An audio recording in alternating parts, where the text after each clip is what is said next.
ناظرین السلام علیکم ورحمۃ اللہ وبرکاتہ۔ میں موجود ہوں خنسا اسلامک اکیڈمی والجامعۃ المجیدیہ بحیرہ دربھنگا کی آفس میں، اور میرے ساتھ ایک بڑی شخصیت عالمی شہرت یافتہ شاعر حسان الہند اکابر کے منظور نظر حضرت قاری احسان محسن صاحب مظفر نگر یو پی ہیں۔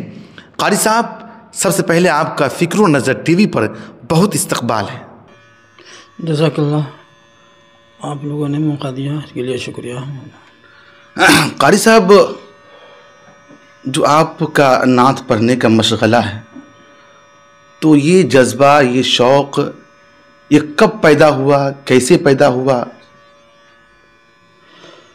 زمانہ طالب علم میں نعتیں سنتا تھا اور فطری ذوق اس طرف بڑھا، بہت زیادہ سننے لگا۔ سنتے سنتے اللہ تعالیٰ نے کہنے کا ذوق دیا تو کچھ کہنے بھی لگا، اور پھر کہتے کہتے اس کو میں پڑھنے بھی لگا، عوام و خاص میں سناتا تھا۔ نتیجتاً جلسہ جلوس میں مجھے بلایا جانے لگا۔ مزید ترقی ہوئی تو مشاعروں میں بھی لوگ مجھے بلانے لگے۔ غزل کے مشاعرے بھی بہت سارے میں نے پڑھے، لیکن پھر میرے شیخ حضرت فقیہ الاسلام حضرت مفتی مظفر حسین صاحب نور اللہ مرکزہ کے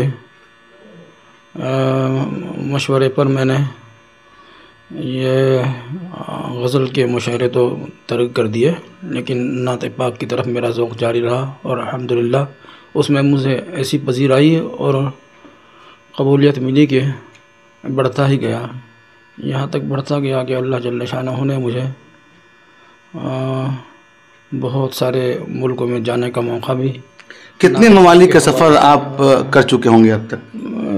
ایک درجن سے زیادہ ممالک کا سفر ہو گیا ہوگا، 15 16 ممالک کا۔ قاری صاحب، یہ بتائیے کہ آپ کے جو اشعار ہیں، ان اشعاروں میں سب سے زیادہ مقبول ہونے والے اشعار کون سے ہیں؟ اب وہ ہماری ناظرین کو، اگر ہمارے ناظرین کو پڑھ کر سنا دیں تو آپ کی عنایت۔ میں نے 2 4 نعتیں کہی ہوں گی، تو اسی دوران حضرت حکیم الاسلام مولانا قاری محمد طیب صاحب نور اللہ مرکزہ کا وصال ہو گیا۔ ان سے مجھے والہانہ عقیدت تھی، میں نے ان پر اشعار کہے۔ وہ میرا کہا ہوا قصیدہ مرثیہ جو میں نے ان کے وفات پر کہا تھا، خوب مقبول ہوا، خصوصاً خواص میں، علماء کرام میں، اور وہ میری پذیرائی کا بہت زیادہ سبب اور ذریعہ بنا۔ اس کے اشعار ہیں، میں سنا دیتا ہوں 2 4 شعر۔ شیخ زمن چلے ہو ہمیں چھوڑ کر کہاں، ہر سمت ظلمتوں کی گھٹائیں ہیں اب عیاں، شیخ زمن چلے ہو ہمیں چھوڑ کر کہاں، اف آج کتنے سالم وسلم اداس ہیں، غمگین اہل علم ہے اعظم اداس ہیں، سب اہل دیوبند مکرم اداس ہیں، جن و ملک اداس ہیں، آدم اداس ہیں، آنسو بہا رہے ہیں، آنسو بہا رہے ہیں زمین اور آسماں، شیخ زمن چلے ہو ہمیں چھوڑ کر کہاں۔ میرے وہ اشعار ہیں جو ابتداً میری قبولیت کا، شہرت کا ذریعہ بنے۔ اس کے بعد پھر آگے بڑھے تو مجھے یہ ذوق بہت زیادہ بڑھ گیا اکابر علماء مشائخ کی وفات پر کہنے کا، تو الحمدللہ میں نے پھر اپنے شیخ حضرت فقیہ الاسلام پر کہا، وہ بھی بہت زیادہ مقبول ہوا۔ چند شعر اس کے بھی سن لیجیے آپ۔ وہ میرا شیخ میری قوم کا رہبر ہے کہاں، میرا محبوب میرا مرشد اکبر ہے کہاں، ایسا ملت میں کوئی ہادی اور رہبر ہے کہاں، سیدی مرشدی مولائی مظفر ہے کہاں، جن کے دیدار سے اللہ کی یاد آتی تھی، روح ایمان کو بھی تازگی مل جاتی تھی، زندگی نور ہدایت سے نکھر جاتی تھی، ان کی ہر بات ہر ایک دل میں اتر جاتی تھی۔ آہ وہ حکمت و دانش کا سمندر ہے کہاں، وہ میرا شیخ میری قوم کا رہبر ہے کہاں۔ اس کے بعد بہرحال یہ ذوق میرا جاری رہا، اور میں نے حضرت قاری صدیق صاحب رحمۃ اللہ علیہ، حضرت مولانا ابوالحسن صاحب علی میاں رحمۃ اللہ علیہ، اور بہت سارے مشائخ پر اشعار کہے جو بہت زیادہ مقبول ہوئے، کم سے کم اتنا تو ضرور کہ ان کے رسائل کی زینت بنے۔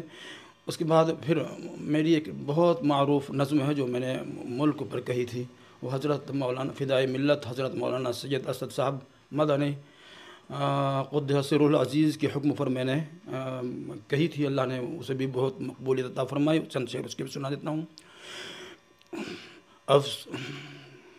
ہم لوگ مسلمان ہیں بھارت کے وفادار، ہم رہ روے منزل ہیں ہمیں قافلہ سالار، ہم لوگ مسلمان ہیں بھارت کے وفادار، آزادی کی آواز اٹھائی تھی ہمیں نے، اور ریشمی تحریک چلائی تھی ہمیں نے، باپو کی صدا اونچی اٹھائی تھی ہمیں نے، اس ملک کی تقدیر جگائی تھی ہمیں نے، سچ پوچھو تو ہم لوگ ہیں اس ملک کے معمار، ہم لوگ مسلمان ہیں بھارت کے وفادار۔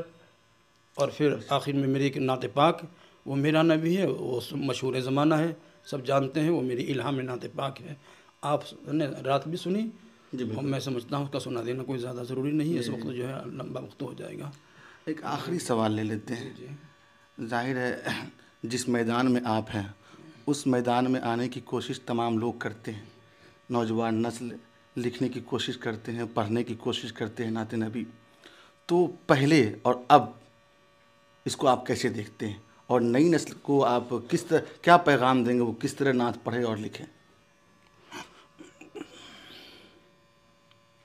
نعت پاک لکھنے اور پڑھنے میں سب سے ضروری بات تو یہ ہے کہ اخلاص ہونا چاہیے، صرف للہیت، اللہ کو راضی کرنے کا مقصد ہونا چاہیے، اللہ کے رسول صلی اللہ علیہ وسلم کو خوش کرنے کا مقصد ہونا چاہیے۔ ہم دنیاوی پذیرائی اور معمولی سی واہ پر بہت خوش ہو جاتے ہیں اور سمجھتے ہیں کہ ہم نے جو مقصد تھا پورا ہو گیا، لیکن ہمارا مقصد یہ نہ ہونا چاہیے، بلکہ مقصد یہ ہونا چاہیے اللہ اور اس کے رسول راضی ہوں۔ دوسری یہ کہ اس میں علماء کرام کی توجہ کو بھی دخل حاصل ہے، ان کو ضرور اپنا کلام، ہم کتنے بھی علم والے ہوں مگر ضرور سنا لینا چاہیے، کہ کہیں چونکہ بہت نازک مسئلہ ہے نعت پاک کہنے کا، کہیں ایسا نہ ہو کہ ہماری جو ہے اپنی کوششوں کو شیطانیت کے حوالے نہ لگ جائے اور وہ کہیں ساری محنتیں ہمارے ضائع نہ ہو جائیں عند اللہ۔ تو اس لیے علماء کرام کو سنا کر ہی اپنی نعتوں کو مستند سمجھنی چاہیے۔ میرا خیال یہ ہے، یہی مشورہ ہے، اور میں اس پر مکمل طور سے گامزن رہا، میں نے کبھی کوئی نعت بغیر کسی اچھے عالم دین کو سنائے بغیر منظر عام پر پیش نہیں کی۔ جزاک اللہ۔ ایک سوال اور یاد آ رہا ہے، اس کے بعد اپنی باتوں کو ختم کریں گے، کہ ظاہر آپ تو دیکھ نہیں سکتے ہیں مگر سن سکتے ہیں ضرور، تو یہاں ایک بڑی تنظیم، بلکہ سمجھانے کے لیے تنظیم کہتے ہیں مگر وہ اسلامی نظام ہے، امارت شرعیہ بہار اڑیسہ جھارکھنڈ مغربی بنگال، اس کا ہیڈ کوارٹر پٹنہ میں۔ ابھی حضرت امیر شریعت مولانا احمد ولی فیصل رحمانی صاحب ہیں، ان کے کاموں کو آپ سنتے ہوں گے، تو اس پر آپ کے کیا تاثرات ہیں؟ امارت شریعہ ایک غیر معمولی مقبول تنظیم ہے، جسے اللہ جل شانہ نے مقبولیت بھی عطا فرمائی، اور ان کے جو رہنما ہیں وہ جو ہے شروع سے ہی اللہ تعالیٰ نے ان کو خدمت خلق کے لیے قبول کیا ہے۔ حضرت شیخ مولانا منت اللہ رحمانی سے لے کر حضرت ولی رحمانی اور پھر آج ان کے بیٹے نوجوان عالم دین جس جافشانی کے ساتھ سرگرم عمل ہیں خدمت قوم کے لیے اپنے آپ کو پیش کرتے ہیں، وہ ناقابل فراموش خدمت ہے۔ بس اتنا ہی کہہ دینا سمجھتا ہوں کافی ہے۔ حضرت مولانا ولی رحمانی صاحب سے میری بہت ملاقات تھی اور الحمدللہ انہوں نے مجھے میرے اشعار پر بڑی داد و تحسین سے نوازا۔ آپ نے مولانا ولی رحمانی صاحب کی بات کہی، اب ظاہر ہے ان کی بات جب آئی تو ایک بات اور سوال ایک بن گیا، ان کے ساتھ آپ کا رہنا ہوا تو ان سے ملاقات کے دوران کوئی واقعات جو آپ بتانا چاہیں گے؟ حضرت مولانا ولی رحمانی صاحب بہت بے باک اور بہت حق گو عالم علماء کرام میں سے ایک ہیں۔ ان کی بہت ساری باتیں ہم نے سنی ہیں، وہ سب باتیں یہ بھی ضروری نہیں ہے کہ ہم اس کو منظر عام پر لائیں، لیکن یہ ہے کہ انہوں نے کبھی بھی حق گوئی میں کوئی سمجھوتا نہیں کیا ہے۔ جزاک اللہ، بہت بہت شکریہ۔ آپ نے دیکھا قاری صاحب اپنی کامیابی کے سفر کو کس طرح بیان کر رہے تھے، بتا رہے تھے۔ کیمرہ مین محمد شاہد سنگارپوری، مبشر الحق رحمانی کے ساتھ شاہد رحمانی، بحیرہ، دربھنگہ، بہار۔